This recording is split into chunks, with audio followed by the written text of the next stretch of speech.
bastante, digamos que la moraleja es bastante obvia, ¿no? Y luego ya viene la versión de los hermanos Grimm, donde aparece la figura del cazador, que no estaba en la de Perrault, que salva a la anciana, que salva a Caperucita, que le abre la barriga al lobo, que la llena de piedras, que le pesa tanto la barriga que entonces muere, pero luego aparece otro lobo y entonces Caperucita y la abuela ya se vengan definitivamente colocando un caldero en el que cae el lobo y ahí muere, ¿no? En fin, ¿no? O sea, se ve perfectamente en ¿no? en esta confrontación de las dos versiones cómo se lleva a cabo ese proceso, decíamos, de rebajamiento, ¿no? de la crueldad o de los elementos más perversos.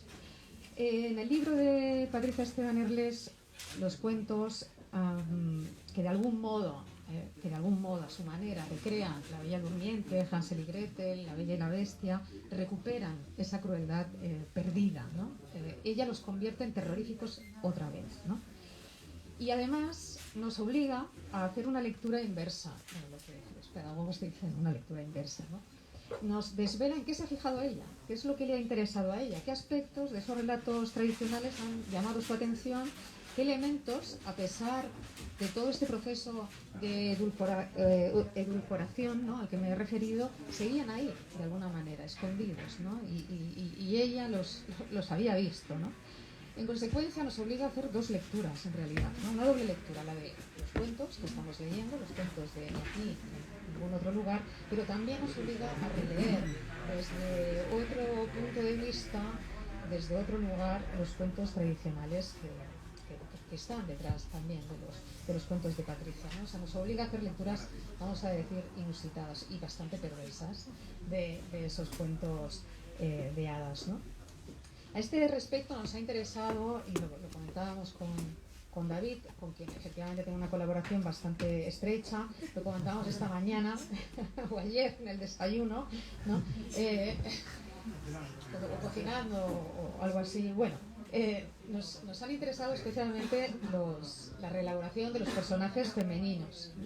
Las versiones de los Grimm y sobre todo de Disney establecen una tipología de modelos de mujer que es muy específica, ¿no? La figura de la madre dividida en dos, ¿no? La buena madre muerta siempre y la mala madre convertida en madrastra, la hija hermosa, hermosísima, buena, víctima de un hechizo o de la maldad de la madrastra, la bruja, por supuesto generalmente fea, vieja, malvada, y si no es fea, poco le falta, luego se pone fea, da igual, ¿no? Me salto con la emoción me salto de hoja.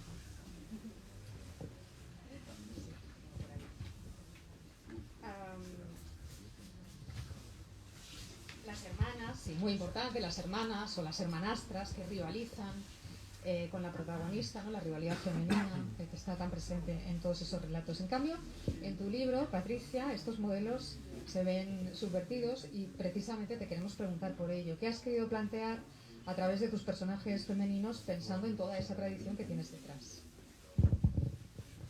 Bueno, ¿se me escucha bien? ¿Sí? ¿Y sin el micrófono? No, tiene que ser con el micrófono, Patricia. Vale. Bueno, pues primero de todo, buenos días a todo el mundo. Muchísimas gracias por estar aquí, por esperarme. Es un placer visitar por fin la librería Alberti y conocer a Lola. Y me hace muchísima ilusión estar en Madrid con todos vosotros y vosotras. Y a vosotros dos, que os voy a decir, ¿no? Bonnie and Clyde. Muy feliz también de que hayáis aceptado esta propuesta, ¿no?, de presentación. Me preguntas por los modelos femeninos, por qué he querido hacer yo con las señoras que aparecen en los cuentos. Creo que en general todo lo que he tratado de hacer con el libro. Creo que este libro sobre todo ha sido un juego, un ejercicio de libertad absoluta, y el juego y la libertad no tienen que estar exentos de cierta mirada crítica, ¿no? O de una apuesta, una toma de postura, una elección desde la perspectiva que te va a servir para mirar, ¿no? A mí me parece muy interesante pues toda la tipología de personajes que aparecen en los cuentos tradicionales, los masculinos y los femeninos. Me parece que son un auténtico filón. Y por una parte sí que me interesaba preguntarme si la historia estaba bien contada, o sea, si la única versión de la historia que teníamos, que era la que nos han contado, era la verdadera, o si nos podíamos situar en el ángulo del horror, ¿no? y mirar de otra forma y comprender a determinados personajes o transformarlos, ¿no? Yo creo que eso es una de las cosas que más me ha interesado de los cuentos y me lo he pasado muy bien, jugando con los prototipos, con los estereotipos, con la supuesta facilidad que entraña que un personaje hermoso por fuera lo sea por dentro, ¿no? Es una mirada muy simplificadora de la realidad, y lo mismo con el monstruo, que alguien monstruoso por fuera lo tenga que ser también por dentro. Creo que la realidad nos obsequia a diario con noticias donde las cosas no son tan fáciles, sino nunca pasaría nada negativo, ¿no?, en el mundo. Esa es una de las cosas que me interesaba. Luego otra era, creo, indagar en cómo los personajes de los cuentos tradicionales, el cuento en general, es muy proteico, es muy camaleónico, es muy versátil, y yo creo que cada época puede contar sus cuentos utilizando un molde tradicional, ¿no? Utilizando básicamente unos elementos que son muy sencillos porque el público lo reconoce, el lector lo reconoce enseguida, incluso el espectador, ¿no? Al primer golpe de vista, que reconocer una serie de elementos, y ampliar, como hizo Angela Carter, que eso me parece muy interesante, darles mucho más cuerpo del que tenían, ¿no? A mí siempre me pasaba, ¿no? Cuando era pequeña me preguntaba, ¿pero la bruja de Hansel y Gretel qué estaría pensando cuando los vio llegar? ¿Qué cena me voy a tomar? ¿O qué, ¿no? ¿Qué es lo que estaba planteándose? No tenemos apenas respuestas de los cuentos tradicionales. Hay muy poquita profundidad psicológica, evidentemente, porque lo que se trataba era de esquematizar todo lo que se pudiera.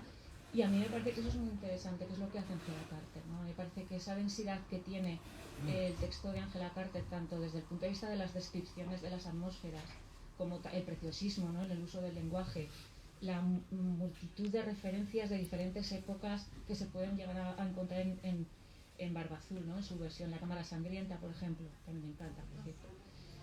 Creo que todo eso es una posibilidad que tenemos, ¿no?, para indagar y para seguir contando. Entonces eso me interesaba muchísimo, y sobre todo separar, dividir, segmentar y decir, no, que a lo mejor no es tan fácil que el guapo o la guapa sean los buenos y las buenas, ¿no? Esa separación yo creo que se logra también a través del análisis psicológico de los personajes. Bueno, como nos ha hecho esperar, la idea es someterla a un interrogatorio salvaje. Nos vamos a ir pasando Ana y yo el micro, porque a ver, si vienes a presentar un libro, vienes a trabajar, ¿verdad?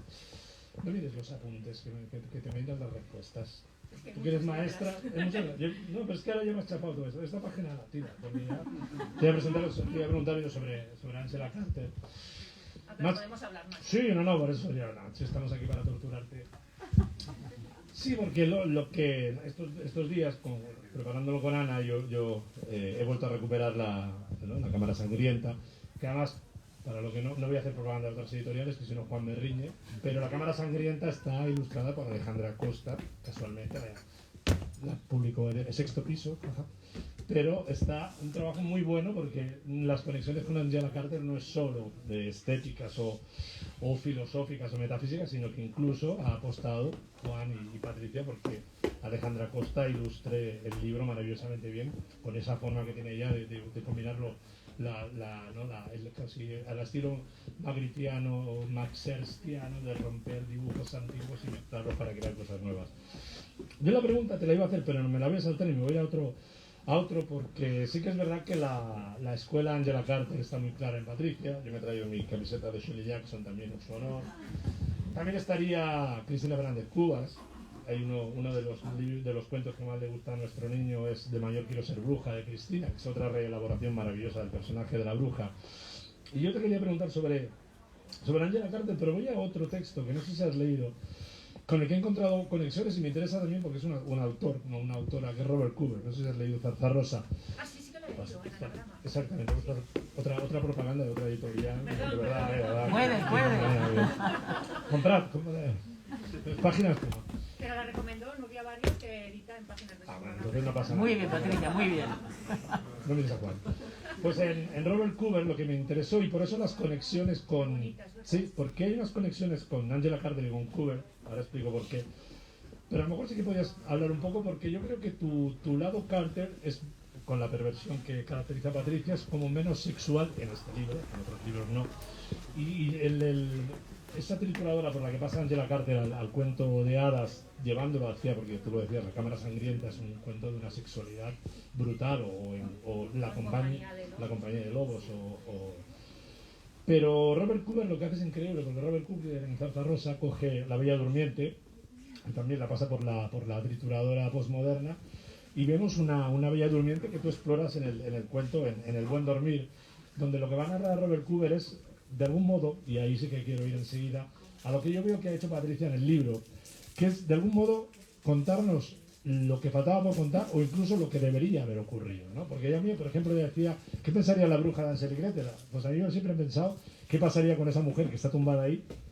Y hay intentos de despertarla. Pues Robert Cooper lo que hace es que esos príncipes que van, además el castillo está tapiado por la zarza rosa, y lo que tienen que hacer es romper y penetrar, o sea, el método sexual, la idea de entrar en el castillo, y cuando llegan a la princesa no logran despertarle, pero se acuestan con ella, y esa princesa tiene hijos, dormida durante esos 100 años, la verdad, una perversión brutal.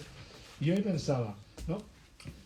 ¿Qué faltaba ahí, no? Y yo creo, Patricia, y ahí sí que voy a lo que te quería plantear, es el hecho de que de algún modo estás añadiendo a los cuentos, después iremos a la metaficción, que eso sí que me lo he guardado yo, que tengo ganas de preguntarte cosas de por ahí, pero sí la idea esa, ¿no? La idea de cómo te burlas del tópico para de algún modo decirnos, esto es lo que habría que haber contado, lo que en verdad sucedió, ¿no? Y hay un momento en Primer Día que dices, está esa voz narradora que se burla de la narración, dice que la fábula está sometida a sus esclavitudes. Yo creo que ahí lo que has hecho es coger las convenciones de los cuentos de hadas y, como decía Ana, limpiarlos de edulcoración, de dulcificación, de domesticación, para añadir esa especie de... Esto faltaba, estos personajes han hecho eso, y no vamos a hacer spoilers, porque yo estoy tentado de contar finales, pero no vamos a hacerlo. Pero te voy a preguntar eso, es decir, ¿cómo te sitúas tú en esa escuela Carter, y ya podemos hablar de Robert Cooper, y si vamos errados o no en esa idea de que también había una voluntad de contar lo que faltaba por contar, o incluso de decir, no, es que de verdad lo que ocurrió es esto? ¿Qué va a pasar lo del horno y las... No voy a contar. Bueno, pues no vais errados. Creo que en cierta forma, además es cierto que tuve recurrentemente la imagen del castillo con la zarza rosa subiendo, ¿no? Con la enredadera subiendo, con una de las imágenes que me ayudaron más de zarza rosa. Yo creo que básicamente en bastantes de los cuentos lo que hay es un replanteamiento, curiosamente desde una perspectiva casi podríamos decir realista. Es decir, hay un elemento que es fantástico, hay un elemento que hace que la realidad se vuelva loca. Es decir, si a alguien la hechizan y tiene que estar 100 años dormida, o hasta que aparezca el príncipe de turno si me la deja embarazada y es madre yacente, ¿no? Lo lógico es que ese elemento lo tomemos como una especie de elemento de ciencia ficción, o de, ¿no? Es casi una criogenización, lo que le pasa a esta, por poner el ejemplo del Buen Dormir. Entonces, en una realidad en la que una mujer duerme 100 años y despierta, no es nada fantástico pensar, creo yo, que lo que va a desear esta mujer es volver a morirse, ¿no?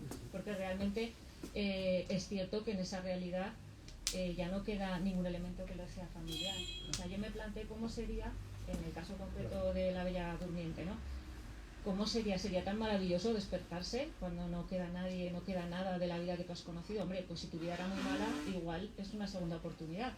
Pero en el caso de mi personaje, creo que queda muy claro que no es así, ¿no?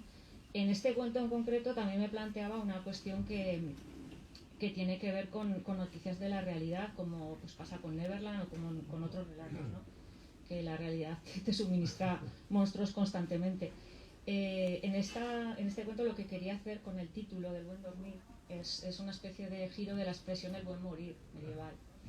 Y a mí me interesaba plantear si la vida a determinados precios sigue siendo vida, ¿no? Si la existencia, cuando se ha perdido todo lo que uno era, todo lo que uno recordaba, todo ese equipaje mental y emocional que uno tiene, todas las personas que te rodean, todas las cosas que te gustaba hacer, si eso se puede seguir llamando vida, ¿no? Entonces, bueno, pues mientras estaba escribiendo las 1001 versiones de este cuento que escribí, surgió la noticia de este señor que ayudó a morir a su mujer, que salió en la prensa y bueno, pues fue...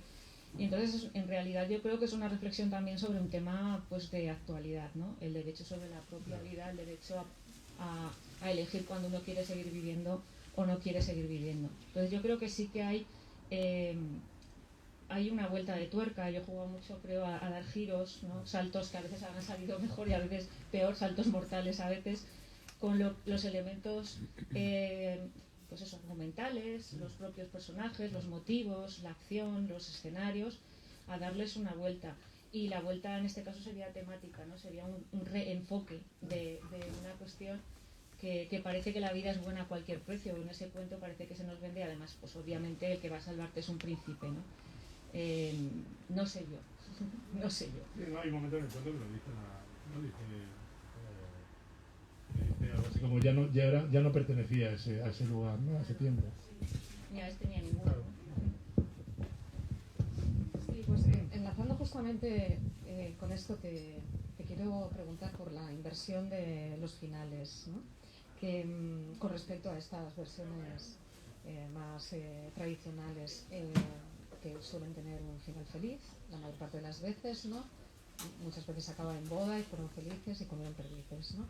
Y en cambio en tus cuentos se invierte esa idea del final feliz. De hecho, algunos de los relatos del volumen tienen un evidente pozo de tristeza y en algunos casos se deja espacio para algún final que sin ser feliz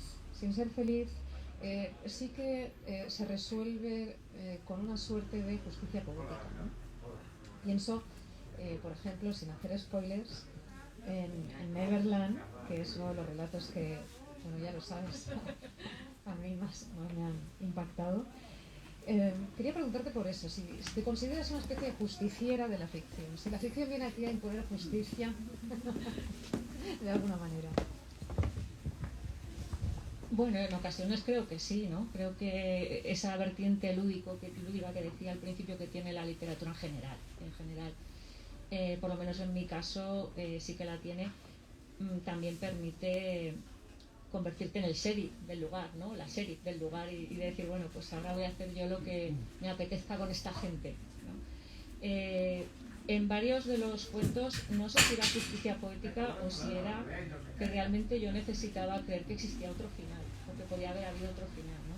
Yo creo que a veces, por lo menos también repito para mí, la literatura es consolación, o sea, en el sentido de me ofrezco a mí misma como autora las historias que querría leer en la realidad, ¿no? Me parece que tiene que ver un poco con eso. Me gusta contarme finales alternativos porque yo siempre me he creído la ficción y cuando yo me creía la ficción lo pasaba muy mal porque realmente pensaba que todas esas cosas pasaban y sigo leyendo y ojalá no cambie nunca, sigo leyendo y sigo viendo películas o series porque las noticias son verdad, ¿no? Hay que creérselas o no, pero sigo creyendo firmemente en la ficción, quizás más, porque creo que siempre lo digo y es así, la ficción es verdad, a lo mejor no es realidad, ¿no? Pero en mi caso yo vivo la ficción como si fuera un mundo que nos ofrece sus propias reglas, sus propias acciones, sus propios desenlaces y yo me lo creo, entonces creo que me autogestiono bien en el sentido de que me proveo a mí misma de los finales que en ocasiones querría que hubieran ocurrido, ¿no? En el caso de Neverland, que no la vamos a destripar, pero sí que, bueno, las personas que lo hayáis leído, si lo conocéis el cuento, es un cuento pues ambientado en Norteamérica, porque realmente está inspirado en una noticia que leí en un periódico y que me atormentó muchísimos años. Cada vez que me venía a la cabeza esa noticia, volvía a vivirla con una intensidad y con un dolor, ¿no? Porque era una noticia realmente terrible. Y bueno, sí hice de llanera solitaria, ¿no? La verdad es que me lo pasé muy bien porque trabajando también ese cuento la perspectiva de un niño, desde un niño que no se sabe si es todavía niño o no es niño, ¿no? Entonces ese juego de voces me parece también muy, muy interesante. para que veáis que todo está conectado, voy a conectar con lo que decía Patricia y lo que decía Ana, tirando de Neverland, pero sobre todo porque nos hemos dado cuenta de que si bien el libro, ¿no?, como ha ido presentando antes Ana, son reversiones, inversiones, perversiones de cuentos de hadas que todos solemos conocer, o al menos de los arquetipos y los motivos de ese género, sí que hay 3 cuentos en el libro que son El ogro, Neverland y Madre, que se ambientan en el mundo cotidiano. No voy a poner a dar clase ahora de lo que es el mundo del cuento de hadas, pero pensar que el juego del título tiene que ver con ese érase una vez, que nos manda a un tiempo y a un espacio o alejados o inexistentes o imaginarios, pero Patricia no. Hay 3 cuentos. Neverland sucede en Estados Unidos, El ogro también tiene una ambientación real, cotidiana, y Madre. Y sobre todo en El ogro y en Neverland, lo que va a hacer Patricia es despojar de cualquier atisbo de magia, maravilla. Son cuentos muy realistas. O sea, dentro del libro son como los golpes brutales. Y de algún modo yo te quería preguntar si las 3 historias, que para nosotros son las más duras, las más crueles, las más brutales del libro, has tenido que acudir a lo cotidiano, a una ambientación, porque por ejemplo el de Neverland hay juegos con la cultura pop, las series de televisión que los niños ven, los Kellogg's, la música, Billy Joel sale por ahí, los Stones, etcétera. Es decir, anclajes muy claros que en el resto de cuentos no están, porque nos mandan a ese mundo de fantasía donde todo puede pasar. Y sin embargo, en esos 3 cuentos, los más duros, el ogro tiene que ver, no sé si podemos contar algo, tiene que ver con un vecino y la sospecha de que ese vecino abuelete es un nazi, un capo en un lager, en un campo de exterminio. La madre también tiene que ver con la relación de una mujer y un hijo, y el mundo yonki, el mundo de las afueras de una ciudad. Y curiosamente los 3 cuentos, ya digo, más potentes, como que has dicho, bueno, en la madre sí que hay hay un toque fantástico con esa figuración de algo que no voy a contar, pero sí que los 3 cuentos es muy muy interesante que como que hayas dicho, no, aquí tengo que quitar la maravilla y la magia, yo bajar con la verdad, casi. Sí, en general creo que son las tres lo que yo llamaría 3 actualizaciones, ¿no? En el caso de Madre, directamente de un relato. Es una vuelta de tuerca para hacer contemporáneo un relato de Andersen. Entonces, es mi cuento favorito de Andersen, Historia de una madre, y creo que ese tema de la muerte del bebé o del no nacimiento del bebé, pues que se están explorando actualmente, ¿no?, en libros de otras editoriales, que no vamos a citar aquí. A mí me parece muy interesante. Me parece que ese vacío que hay de atención, ¿no?, a la mujer en esa situación, hacer como es tan doloroso que vamos a hacer que no pasa nada, me parece que estaba ya en el cuento de Andersen de alguna manera, y que me interesaba hacerlo contemporáneo. Pensé mucho en Amy Winehouse, en el personaje de Amy Winehouse, cuando estaba haciendo porque necesito ver a los personajes de las cosas que cuento, y me imaginaba a alguien de ese tipo, ¿no? Alguien muy, muy desnortado, alguien que cree que ha encontrado por fin un eje en su vida y que lo pierde de una manera absolutamente brutal. Es en el caso de Madre. En el caso del ogro y de Neverland, pues evidentemente ya digo que surge como antídoto contra la realidad, como una especie de bálsamo, ¿no?, que me autoaplico a mí misma para vencer en algunos casos a la realidad más tremenda. Y el ogro está basado en una historia real. Lo que ocurre es que me interesó no tanto hacer un informe como pues, se ha hecho de este personaje real en documentales, en series, como la mirada, que creo que es muy interesante en todo el libro. Creo que es un eje que también hay que tener en cuenta, la mirada de los otros al monstruo, ¿no? Yo creo que el ogro es una actualización del personaje del monstruo, sin duda alguna. La madre de Neverland puede ser la mala madre o la madrastra, ¿no?, que fue transformándose. Y en el caso de estos 2 motivos, o de estos 2 personajes que son tan reconocibles, los 2 tienen una apariencia absolutamente humana. Es decir, no nos podemos librar de ellos, no nos podemos salvar de ellos tan fácilmente porque los reconocemos como semejantes. Entonces, eso me parece muy interesante, ¿no? El tema del aspecto tan parecido al nuestro, que confiamos en que sean igual que nosotros, y me interesa mucho la mirada de una niña, de la vecina, que es como el niño del traje nuevo del emperador al final, ¿no? Que parece que es la única que al primer golpe de vista era capaz de percibir que algo ahí no funcionaba bien. Entonces fue muy interesante sobre todo el jugar a contar la historia desde unos parámetros contemporáneos, actualizando la historia, pensando que el ogro al final ¿qué es? Pues es un señor más grande de la cuenta y quizás más feo, pero es un señor, ¿no? Es un hombre, tiene apariencia de ser humano. Entonces eso me parecía muy, muy interesante. Y en el caso de la madre de Neverland, es preciosa esa madre, o sea, es alguien muy atractivo físicamente, es alguien muy seductor. Entonces hay algo estos niños, ¿no? Que se ven abocados a tratar con el monstruo, que era lo que más interesante me parecía de todo. Sí, justamente, ¿no? Hablando de monstruos, todo el libro está lleno de ellos. Los monstruos, vamos a decir, monstruos, reconocibles como tales, a veces son amables, sufren, son melancólicos, ¿no? En algún caso, pero no por ello dejan de ser monstruos y de ser anomalías, ¿no? Y creemos que en el libro hay una reivindicación, ¿no? de esa idea de lo monstruoso, que además hace que los relatos se acerquen más, ¿no? Se escoren hacia lo fantástico, ¿no? Abandonen un poco el terreno de lo maravilloso, de donde los sacas y los acerques a lo fantástico. Y luego están todos estos monstruos reales, ¿no? Esta madre que a mí me ha dejado totalmente del revés, pues claro, el nazi, los yonkis, ¿no? Todos estos personajes normales, digamos, por fuera, pero totalmente monstruosos.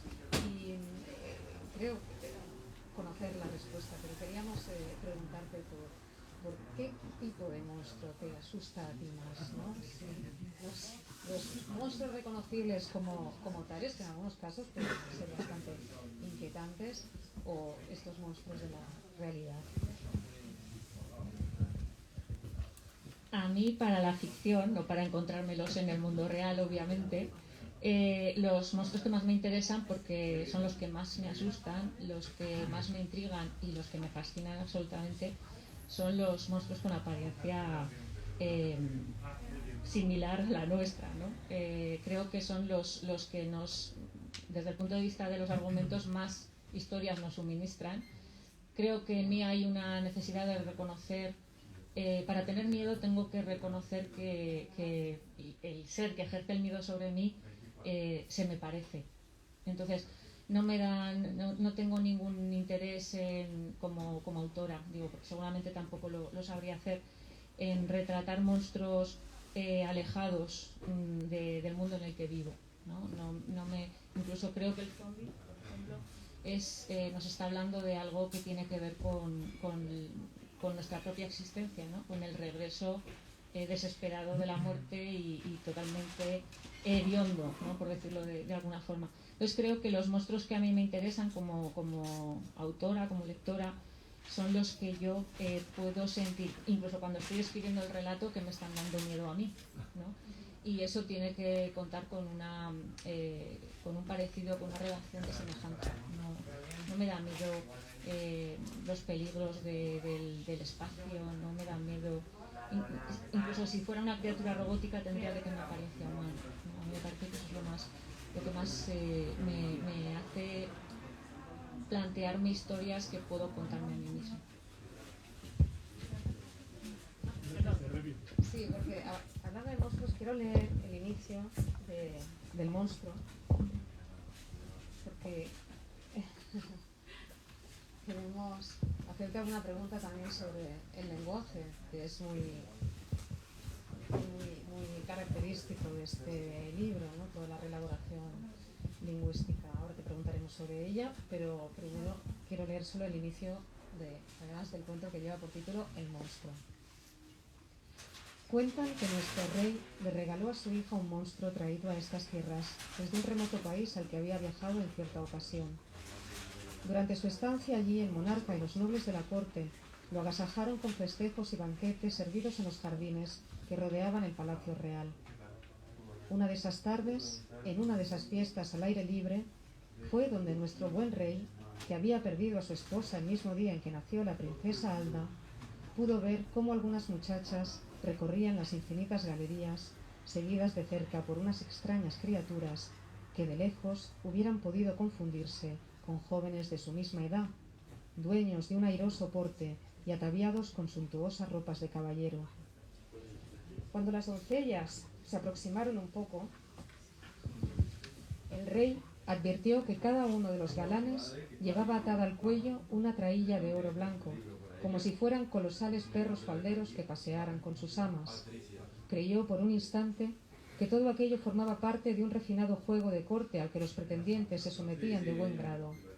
Tal vez sea, quién sabe, se dijo, una costumbre, una inocente farsa amorosa arraigada en estas tierras alejadas de mi reino, de la que nunca antes de hoy había tenido noticia. Bueno, este es el inicio, ¿no?, de este relato. Se puede, ¿no?, observar perfectamente cómo se ha reelaborado ese lenguaje característico de los cuentos de hadas, ¿no?, las fórmulas, el cuentan, ¿no?, cuenta la leyenda, el cuentan, el léxico también arcaizante, la sensación de oralidad, aunque las frases son muy muy largas y cuesta leerlo en voz alta porque son largas y complejas y hay muchas subordinadas, pero consigues, dicho lo cual, consigues darle pues eso, ¿no?, un aire de oralidad innegable, ¿no? Toda la cadencia de la frase es pura oralidad, ¿no? Además están todos los elementos ahí contenidos. Hemos visto, ¿no?, pues esa fórmula del cuentan, pero también el rey viudo, la princesa, ¿no?, que además nace justo en el momento en el que muere la madre, la madre más bien no muere durante el parto, el reino en tierras lejanas, el viaje, ¿no? Están ahí todos esos elementos, ¿no? Y luego en los relatos ambientados en el mundo contemporáneo, que se alejan, digamos, ¿no?, de esta estilística, nos encontramos, o al menos yo he tenido la sensación a veces de que de algún modo captaban el estilo, a lo mejor voy a decir ahora una barbaridad muy grande, el estilo de las traducciones españolas de un cierto tipo de literatura norteamericana, o incluso el doblaje de las películas esas de los años 40 y 50, ¿no? Por ejemplo, tus personajes dicen mucho querido, querida, ¿no?, que es una traducción del Darling que hemos escuchado millones de veces en las películas dobladas, o yo qué sé, ¿no?, o en las traducciones al español de los relatos de Truman Capote, pero que en realidad no vamos por ahí nosotros diciendo querido, querida, ¿no? En general, ¿no?, es un uso, digamos, poco habitual, ¿no?, en el español, al menos en el español peninsular, ¿no? Queríamos preguntarle también por eso, ¿no? O sea, ¿cómo te has propuesto trabajar lingüísticamente tus textos y también marcando las distancias y las diferencias entre estos relatos ambientados en el mundo contemporáneo, a veces en Norteamérica, yo creo que ahí es donde se nota más, ¿no?, y los relatos que recrean los cuentos de hadas? Pues puede ser, ¿no? Estoy pensándolo ahora porque sí que es cierto que cuando estaba escribiendo los relatos que ocurren, vamos a llamar, ¿no?, ni aquí ni en ningún otro lugar, o sea, esos cuentos que situaríamos en un espacio y un tiempo evidentemente pasados, pero nebulosos, no los podemos terminar de concretar. Creo que sí que había una voluntad de que se respirara, o que se escuchara, mejor dicho, un lenguaje que tuviera que ver con el ensueño, ¿no?, con la ensoñación. Creo que tiene que ver con eso. Creo que es más fácil que al lector le suene, le dé un clic, ¿no?, en el recuerdo, utilizar algunas fórmulas, utilizar algunas imágenes, y te lo llevas, lo arrastras a ese mundo que no está existiendo ni aquí ni en ningún otro lugar. Creo que ese juego sí que estaba, el juego de la ensoñación, porque yo me planteaba, lo hemos hablado, ¿no?, yo me planteaba, qué difícil es escribir como contaban los cuentos los narradores orales. Es muy difícil conseguir esa magia, ese autismo de Hamelin, ¿no?, esa capacidad para arrastrar al que te está escuchando y que se coma con patatas todo lo que le estás diciendo, y que si aparece un monstruo por ahí con una traílla, creas que está pasando eso de verdad. Entonces creo que el lenguaje ha sido un gran aliado en ese sentido, y había que jugar con ese mundo de la narración oral, con esos guiños, con esas frases que te llevan. En el caso de los cuentos, que son actualizaciones, seguramente lo que he tratado es situar al lector en un ambiente contemporáneo, traerlo de vuelta, ¿no? Y como hay cuentos que van y vienen, como los tan seguidos, creo que sí que era interesante que supieran que se estaba hablando no de aquí ni en ningún otro lugar, sino de nuestra época, las situaciones que podemos llegar a vivir, los monstruos con los que podemos llegar a relacionarnos sin saberlo, etcétera. Yo soy muy lectora, me gusta muchísimo, y muy espectadora de obras que tienen que ver con Estados Unidos, ¿no? Capote, por ejemplo, sí que es cierto. Capote, el cuento, yo creo que el cuento Una luz en la ventana es un cuento de bruja con niño perdido en el bosque. Entonces, esa manera de contar que él tiene, que es muy seca, muy despojada, digamos, pero que de pronto sí que te adorna una frase con un adjetivo que lo cambia todo. Creo que ese tipo de narraciones más abruptas, más claras, sí que están. En Neverland, por ejemplo, sí que creo que está también en El ogro, y en Madre probablemente también, aunque en Madre jugó con una cantinela que aparece también en el cuento de Andersen. O sea, ese sería un libro. Sí, creo que es muy interesante eso, el cambio de registro para contar una historia o contar otra. Muy buena idea. Pues llegamos a la penúltima pregunta.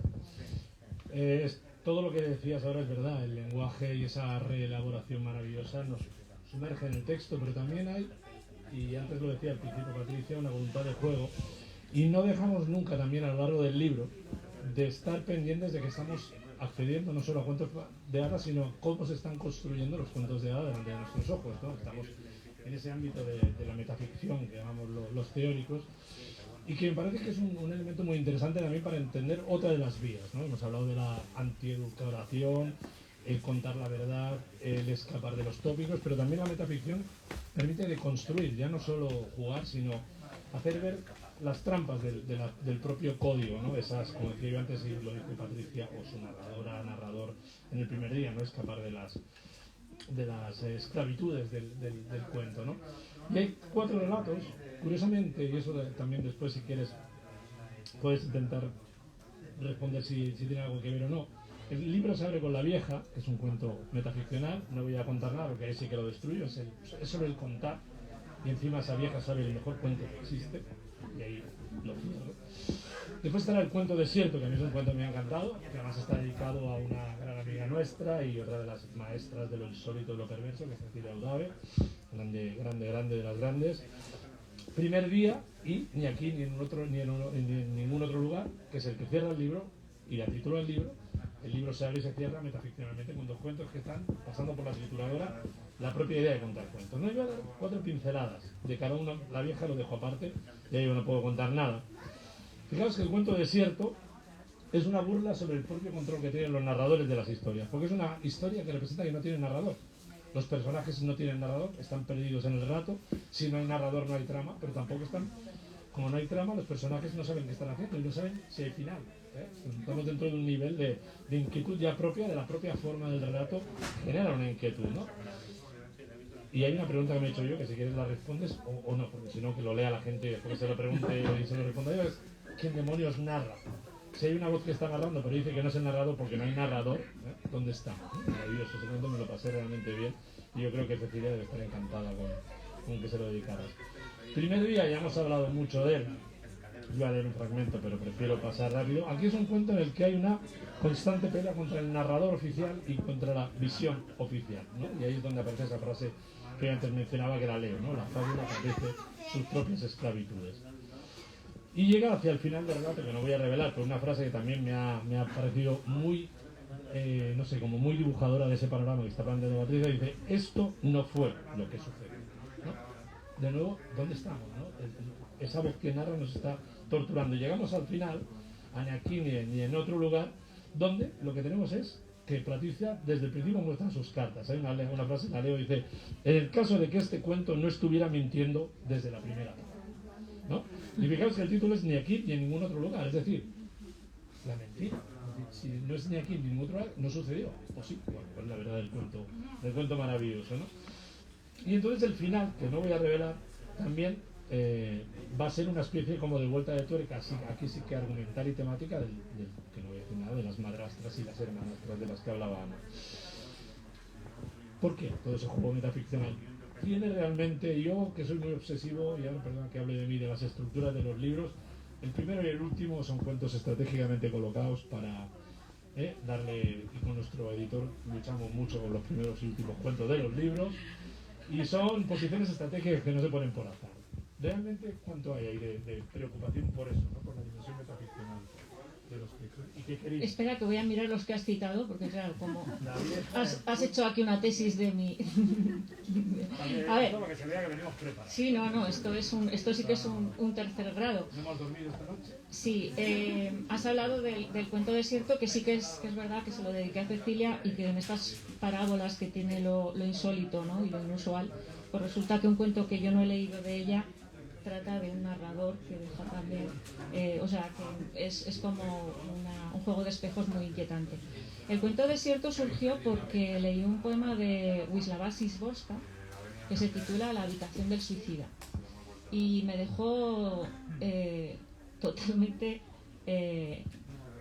pensativa, porque también había una especie de narrador cero o de narrador menos uno, podríamos decir, que lo que hace es contar cómo se quedan las cosas de alguien que decide suicidarse, cómo se queda una habitación de alguien, cómo se queda su vaso de agua, cómo se quedan sus libros, cómo se queda su lámpara, ¿no? Y me pareció que había una vida en esa actitud, me pareció que había una permanencia de quienes somos o de quienes hemos sido en esa ausencia también del ser que ha decidido, como digo yo, salir del cuarto, ¿no? El suicidio es salir de la habitación, ya no quieres estar ahí. Entonces me pareció muy interesante y partí de ahí. ¿Quién es el narrador? Yo creo que, claro, es un cuento paralizado, es un cuento al que le han dado el pause, ¿no?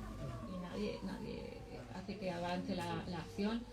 Hay una batalla en curso, hay una chica que está descubriendo su hermosura, y hay diferentes elementos en la narración que se quedan paralizados. Creo que quien cuenta el cuento es la ausencia, como en el poema de Szymborska, ¿no? El cero narrador, el narrador que simplemente lo que hace es saber que hay ya una historia. Cuando miras las cosas que ha dejado una persona que ha muerto, sabes que ahí se ha terminado todo, ¿no? Que permanecen, que son eternas, que le han sobrevivido, y es un poco lo que sucede. Yo me imaginé qué pasaría si alguien muere en medio, está contando una historia y muere, ¿no? Está escribiendo la historia de su vida y de repente va y muere y abandona ese mundo y lo deja huérfano y lo deja inmóvil, lo deja totalmente quieto. Del caso de Primer día, aquí has hablado de una pelea del narrador, o sea, la versión oficial. Bueno, es un Hansel y Gretel, y lo que me interesaba también es dejar claro cómo los personajes, lo que he dicho al principio creo que es cierto, están configurados de una manera muy poco inocente en los cuentos tradicionales, y en algún momento sí que yo he dejado caer alguna perlita en ese sentido, ¿no? Creo que también hay un poco de justicia poética acerca de quién era de los dos el más osado, el más valiente, el más inteligente, ¿no? Y en el caso de Ni aquí ni ningún otro lugar, y el tema de la estructura con la vieja, que creo que es el tercer punto que habías mencionado, yo no tuve ningún problema con la estructura. Creo que lo tuvimos muy claro en la editorial, y que la lectura que planteamos fue que en todos los casos lo que estaba haciendo era pervertir, en el sentido de cambiar, de jugar, de virar, ¿no? Los elementos de la propia narración. Entonces, uno de los elementos es el narrador, que al final es en quien depositamos la confianza, porque es quien nos está contando la historia. Entonces, jugar a que ese narrador no fuera nada verosímil, o no fuera nada creíble, o fuera arrogante, ¿no? En algunos casos es un narrador que te impone su versión de los hechos con una chulería alarmante. Pues todo eso me parece que está muy... son también espejos cóncavos y convexos, la vieja y Ni aquí ni ningún otro lugar, ¿no? Yo creo que la vieja es alguien que decide que es la dueña de la narración, y en el último caso es lo a gusto que nos creemos las mentiras que nos cuentan las historias, están bien contadas, ¿no? Que están diciendo desde el principio que esto es una trola, y te la estás comiendo, estás disfrutando con esa digestión de una gran mentira, ¿no? Que al final es lo que son es la literatura afortunada, ¿no? Es que yo te lo planteaba porque son 4, no está, aunque estemos siempre pendientes de cómo se están contando las historias, pero aquí nos interesó mucho el hecho de que pongan las cartas delante del lector, de la lectora, de los lectores, para que vean, cuidado, que estoy escribiendo cuentos, sé lo que estoy haciendo y además encima les estoy dando la vuelta y estoy cuestionando la figura fundamental, como tú dices, que es el narrador. Si el narrador está contando la mentira y yo estoy contradiciendo la versión oficial, ¿cuál es la versión? Muy interesante te decía yo la idea de que muchas veces tenemos la sensación de que tú vas más lejos de los cuentos, no para devolverles a lo mejor su crueldad, como decía Ana, que es verdad, pero sino para, no, es que en verdad seguramente debió ocurrir esto y no lo otro, ¿no? Me interesa mucho ese. Bueno, y ya para acabar, nos has pedido que trajésemos algún detalle verde o que nos vistiéramos de verde. Sabemos de tu gusto, de tu obsesión por los colores. Sabemos también que el verde es el color de la naturaleza, también es el color demoníaco, el color de la maldad, es el color de la absenta, ¿no? El hada verde que excita la imaginación. Y queríamos acabar pidiéndote que nos des la clave del verde arsénico de la cubierta del libro y también, ¿no?, de los detalles de los dibujos de Alejandra Acosta. No hay verde. Por aquí hay mucho verde. Son morados y Sí. tus dos colores. Bueno, sí, con el tema del color, yo creo que es que a mí me ha ayudado, por lo menos, ¿no? El simbolismo de los colores me ha ayudado a ir construyendo diferentes libros. Siempre imagino una tonalidad. Cuando estoy escribiendo las historias, siempre imagino que tiene una determinada tonalidad. Yo creo que quiero ser sinestésica y es mi forma más parecida a lograr eso. Y ya habíamos tanteado el azul, ya habíamos tanteado el magenta, ¿no?, en Casa de Muñecas, también el negro en Las Madres Negras, en la novela, y creo que quedaba el verde. El verde yo creo que fue por una parte un tema que evoca el mundo de las hadas, que invoca también ese mundo boscoso, ese mundo casi céltico, ¿no?, el color de lo mágico. Pero también había una voluntad de que, sobre todo en el caso de la cubierta y en el caso de las ilustraciones, Alejandra había trabajado con diferentes gamas también de colores, pues en La Cámara Sangrienta, pero en La Mujer de la Guarda también. Ha jugado mucho con los colores. También me pareció que ella era sinestésica en ese sentido, ¿no?, que también encontraba el color que pegaba para cada libro. En este caso yo quería que fuera verde, porque como nos planteamos con la editorial el tema de que el libro pareciera un volumen de otro tiempo, curiosamente uno de los colores que más prevalecen en las encuadernaciones del finales del siglo XIX, principios del XX, libros de cuentos de hadas, es el verde combinado con el oro, ¿no? Entonces parece que se cerró una especie de círculo, porque lo que era una voluntad personal o casi literaria, esta necesidad de contar en color, ¿no?, que tengo yo en un color determinado, parece que se daba la mano con esa tendencia, imagino que muy comercial, imagino que resultaba más bonito, que resultaba más lujoso, que era más adecuado, si hablabas de cuentos de hadas, utilizar el verde, que ya estaban empleando en las editoriales a finales del 19 y del 20. Ese verde, bueno, bueno, lo podía haber planteado la editorial, que fueran las guardas o algo que tuvieran unas gotas de arsénico, como algunas encuadernaciones o los papeles, ¿no?, que dicen que Napoleón murió por el papel que le intoxicó de la pared de su casa. Es básicamente eso. Creo que el verde es un color que enseguida evoca mundos, que como has dicho tiene además un significado ambivalente, ¿no? Puede significar cosas muy positivas y muy negativas. Como también hay un cuento, El funeral de hadas, que está basado en un poema de Blake, que asegura que asistió cuando era niño a un funeral de hadas, ¿no?, que vio como unas hadas chiquitinas llevaban una hoja de magnolia y arrastraban a una compañera muerta mientras la lloraban. creo que también, como hay hadas, en el libro también hay hadas y personajes que pueden considerarse pues relacionados con lo sobrenatural, con la magia, etcétera. Creo que el verde le iba muy bien, ¿no? Que era un color muy adecuado. Nos dejamos el arsénico. Nada, yo cerramos. No sé si dejamos, si quieres, alguna pregunta por parte de la... O ya tenemos ganas de escapar. Tomar el vermut, o tomar algo.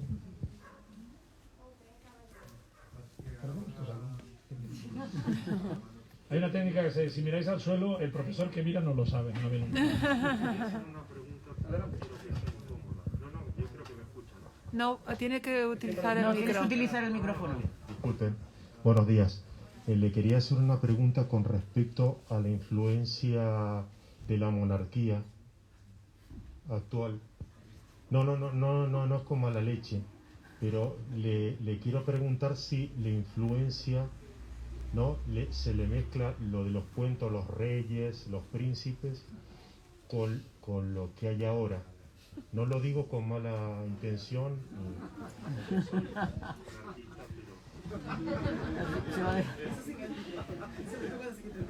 Bueno, yo creo que las monarquías que aparecen en mis cuentos, estoy haciendo memoria de los reyes que he metido y las reinas que he metido en mis cuentos, lo que me han venido muy bien es como un tratamiento o como otro de esos elementos evocadores de un mundo anacrónico, sin más. Muy bien.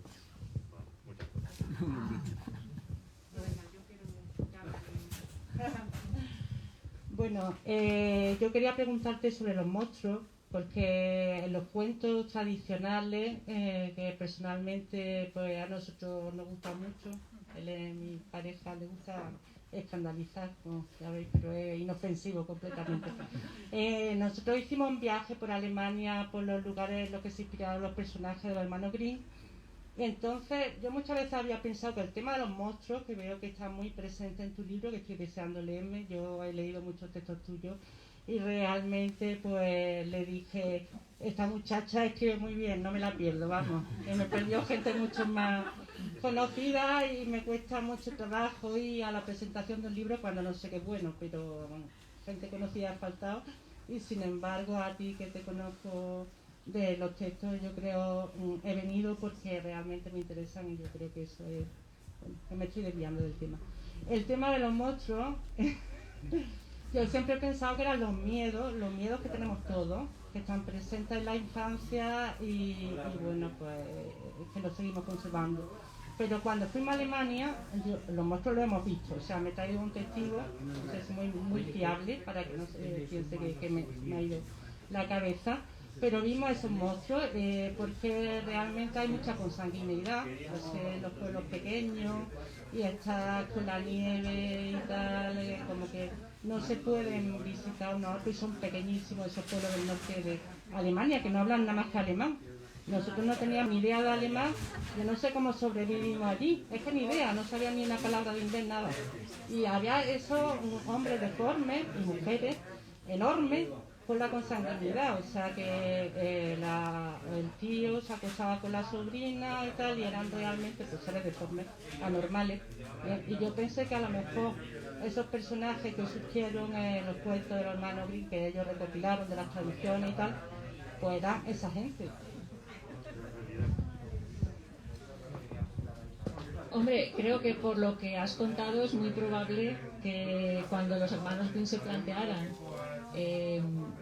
evocar una monstruosidad interna, tuvieran una galería, ¿no? Un desfile de personajes cerca que les permitía, no tenían que inventárselos. Esto está muy bien, cuando realmente la realidad te suministra, ¿no?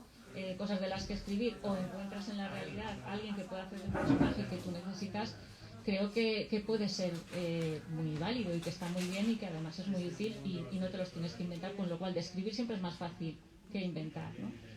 Y en el caso de la deformidad física yo creo que es un aspecto también, a mí me interesa mucho, ¿no? El tema de la deformidad como elemento monstruificador, ¿no? Como llave que te permite convertir en monstruo a cualquiera, simplemente porque tenga una apariencia, ¿no? Somos muy fans de Freaks, de La parada de los monstruos, de Browning, y entonces es que realmente es es otro tipo de monstruosidad. Es un tema, yo creo que lo bueno de la monstruosidad es que es un tema que no se agota jamás, que cada época tiene sus monstruos y si no los tenemos nos los inventamos, los creamos, ¿no? Y los Grimm encima tenían la suerte de que pasaban por las calles de su pueblo, con lo cual es estupendo. Gracias. Pues si no hay ninguna pregunta más, lo vamos a dejar aquí. Muchísimas gracias, Patricia, muchísimas gracias a todas las personas que habéis venido, muchísimas gracias, Juan, el editor, gracias, Librería Alberti. Gracias a vosotros. Y a todos los que nos han seguido también por Instagram, podéis saludarles a todos los que han estado aquí pendientes. Pues saludos a todos los que nos han seguido por Instagram. Muchísimas gracias. Gracias, un aplauso.